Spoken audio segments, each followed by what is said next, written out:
इतना मथुरा का धन लुटा देंगे इसी शादी विवाह में, तो मुझे भी कुछ लाभ मिलना चाहिए। यदि अपने मित्र वसुदेव से विवाह का प्रस्ताव रख दूं, यदि हमारा मित्र वसुदेव विवाह करने के लिए तैयार हो जाएगा, तो एक प्रकार से वह हमारा बहनोई हो जाएगा, दूसरी बात से 84 कोस का जो व्रज है वो हमारे में मिल जाएगा, हमारा साम्राज्य बहुत विस्तार होगा और संपूर्ण भूमंडल को हम जीत लेंगे। इच्छा जैसे आज भी कुछ आतताई लोग हैं, जानते हैं कि लड़का मूर्ख है और अपने बेटी का विवाह कर देते हैं, ताका बिल्कुल होई हमारी बहनिया में कुल होई। कुछ घटना तो बहनिया कोई नहीं, चलल जाए ओकर यहाँ कोड़ल जाए, कल 2-4 बीघा जोतल जाए, बेचल जाए, राज कर जाए। कुछ लोग निवासक चक्कर में हुआ, निवासक चक्कर में लोग रहते नहीं रहते।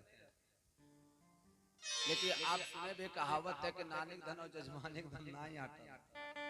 यजमानी में पुरोहिती 2-4-5 हजार गांव हो जाए, लेकिन बताइए कौन पंडित जी 5,000 गांव के पुरोहिती के करोड़पति हो पूरे आज तक?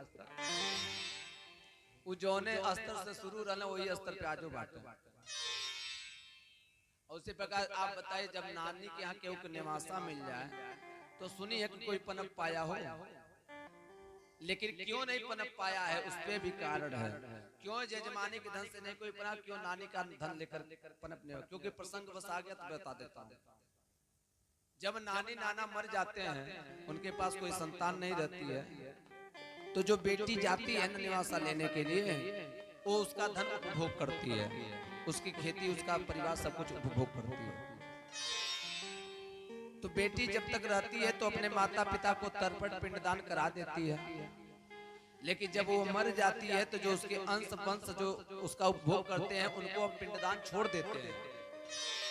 पितृपक्ष आता है, अपना पिता का पितामह का पिंडदान करते हैं, लेकिन नाना नानी भूल जाते हैं जिसकी संपत्ति उपभोग कर रहे हैं, और वही विमुख हो जाते हैं, इसीलिए जो है चढ़ जाता है। यदि जिसका अन्न खा रहे हैं उसका गुणगान भी गाए, जैसे नाना नानी का निवासा मिल जाए तो उस पीढ़ी का निवास करने वाले को नाना नानी की तिथि पर भी श्राद्ध हमेशा करना चाहिए। ऐसा करने से नाना नानी प्रसन्न रहते हैं कि हमारे कुल में भले वंश न चला, लेकिन हमारा पौत्र दौहित्र जो है दामाद का लड़का पिंडदान तो कर रहा है, पीढ़ी तो वो धन लगेगा। बहुत सारे लोग निवासा पाकर भी आगे बढ़े हैं, लेकिन वो धर्म का आचरण किए। उसी प्रकार से यजमानी का भी नियम है, यजनम याजनम अध्ययनम अध्यापनम दानम प्रतिगृहम च। यदि आप सालों साल दान लेते हैं तो एक दिन दान जरूर करिए। किसी एक ऐसा उत्सव अपने घर कर दिए जिसमें कम से कम दान जरूर चला जाए, क्योंकि पुण्यात्माओं का तो दान आप लेते, कई सारे पापात्माओं का भी दान आ जाता है। जब पुण्य का धन नहीं बचा तो पाप का धन कैसे बचाओगे? इसलिए एक उत्सव करो और दान करो, उसमें जितना साड़ी पूरी पाए सब दान कर दो, तब जजमानी के धन भी लगेगा। नहीं तो दुकानदार के यदि दान करी तो फिर वही स्तर पर रही। इसीलिए यज्ञ का आयोजन करने वाला और निवासा लेने वाले को दोनों पे आरूढ़ होना चाहिए। इसलिए यदि भविष्य में किसी को निवासा मिल भी जाए तो यह ध्यान देना कि जिसका अंश उपभोग कर रहे उसका पिंडदान तो समय तिथि पर हो, उसकी तिथि पर उत्सव हो। इसलिए स्मरण करो जन्म जन्मांतर तक, अन्यथा एक नियम है उस भूमि को बेचकर हट जाओ।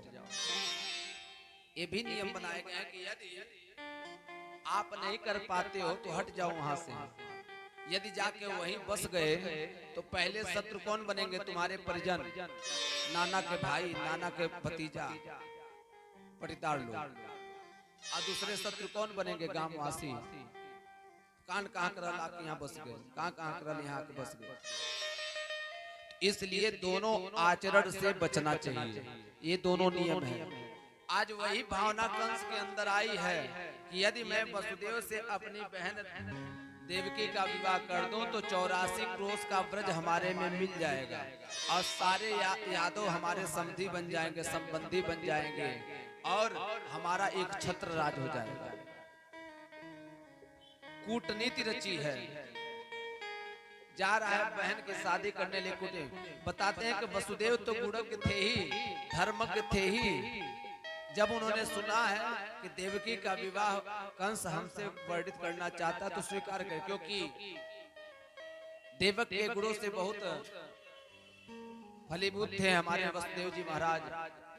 चिट्ठी गई है कि हे मित्र वसुदेव, हम चाहते हैं कि आप हमारी चचेरी बहन का वर्ण करिए, क्योंकि आप जैसा कोई वर सुयोग्य मुझे दिखाई नहीं दे रहा है।